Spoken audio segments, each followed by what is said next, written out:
Caring about people is what I do. It's in my blood. I love to care for people. It's very rewarding. For several of our clients, family is rare, and if they need a little extra care, someone with compassion has to do it. Why not me? I treat them as if they're one of my family members. I love my job. This makes me a better mother, a better wife, and a better person in my community. I'm Tom Campbell, reporting for WNYLaborToday.com in Olean, New York, where a major union rally was held to protest a local plant closing and the shipment of American jobs to Mexico. And what do you hope to accomplish by having this major rally here today? What I hope to accomplish is a kickoff. You know, I want the politicians here in Olean, the politicians in Albany, and our politicians in Washington to realize that, you know, labor is here, willing to do the jobs, and we just don't want our jobs exported out of the country when they can be done just as well here. Olean took quite a hit this week. Daltile announced it was closing. Nearly 180 jobs will be gone. You've talked about your outsourcing. What do you hope this will accomplish in terms of gaining support, not only from union workers, but the non-union worker of the Olean community?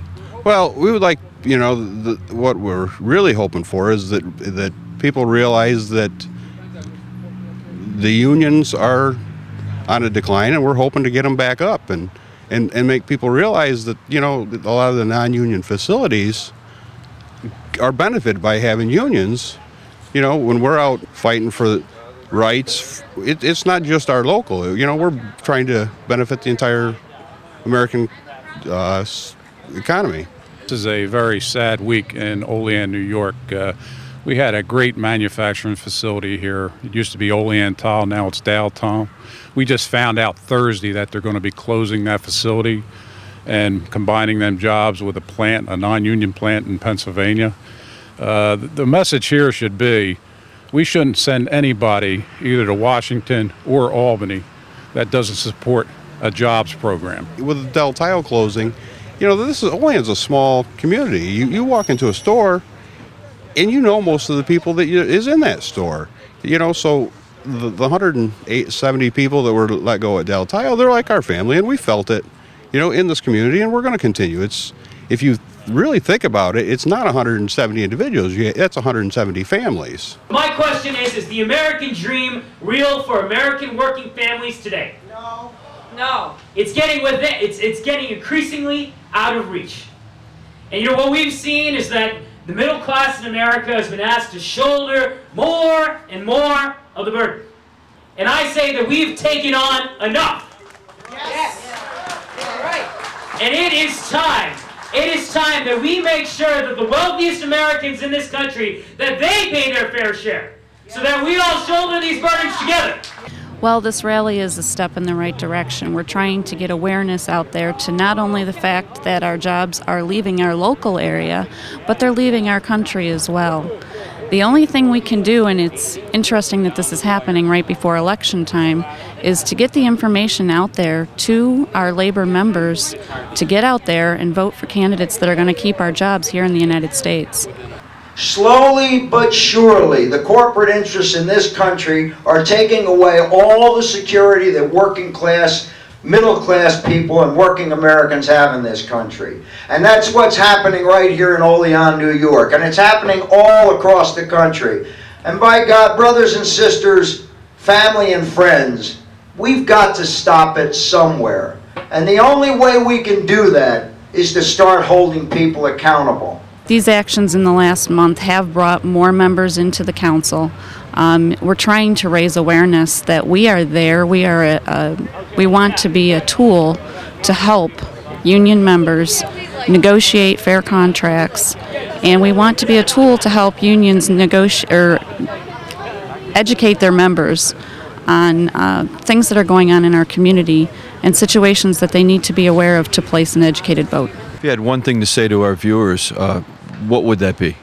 Stay strong. Get out, vote. Let the politicians know that we are not going to take it anymore. We have an agenda that's to help strengthen the United States, and we need to stay with it. We hope hope you're enjoying WNYLaborToday.com's new labor TV show, Western New York Labor News Now. But if you're not a print subscriber to Western New York's regional online labor newspaper, then you're missing out on a lot. Every week, WNYLaborToday.com brings you a variety of local, regional, statewide, and national labor news. Labor news you just won't find anywhere else, including your local daily newspaper, or on TV, or radio for that matter.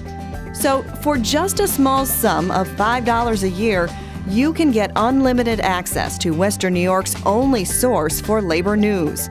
Click onto our subscription banner on WNYLaborToday.com's front page and follow these easy steps to get the information you need when it comes to labor news and labor unions. So why wait? Become a subscriber today to WNYLaborToday.com and keep up on not only what's going on across our labor movement, but the good things labor unions and their members are doing every day to make our communities better for everyone. The second topic, which is you said you get a deduction for taking a plant overseas. Look, I've been in business for 25 years. I have no idea what you're talking about.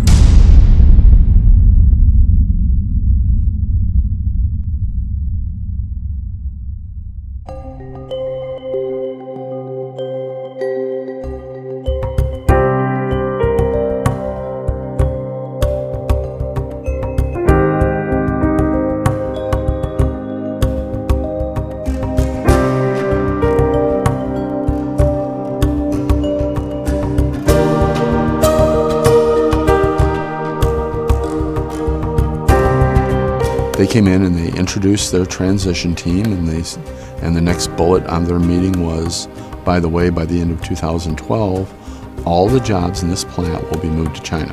Everybody just went, oh. I mean, you could hear it in the room, and then it was just silent the whole time. They were just talking away about their company and who they were and, you know, what they do. And then they also informed us that they would be bringing some of the people from China for us to train. Like a slap in the face. I mean, just think how you would feel. You're taking my job, but then I have to train you to take my job. Yeah, it was humiliating when they were to think of them as learning our jobs. The thing for me personally that was even more humiliating, though, was that the week before they came, they took the American flag down that flew outside the plant, and the week after they left, they put it back up. Like we're supposed to be ashamed that we're Americans. You know, we understand that people need to make a living everywhere.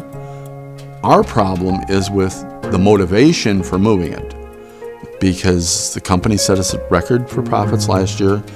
We make the very best product in the world in that plant, and their only motivation is they want more money. When you walk out of there, all I did was just bawl, because the only thing I could think of is, you know, my husband worked here, and it was to affect both of us. How are we going to take care of a family? As we speak right here today, they're crating up pieces of equipment, and it's our country that they're crating in those boxes.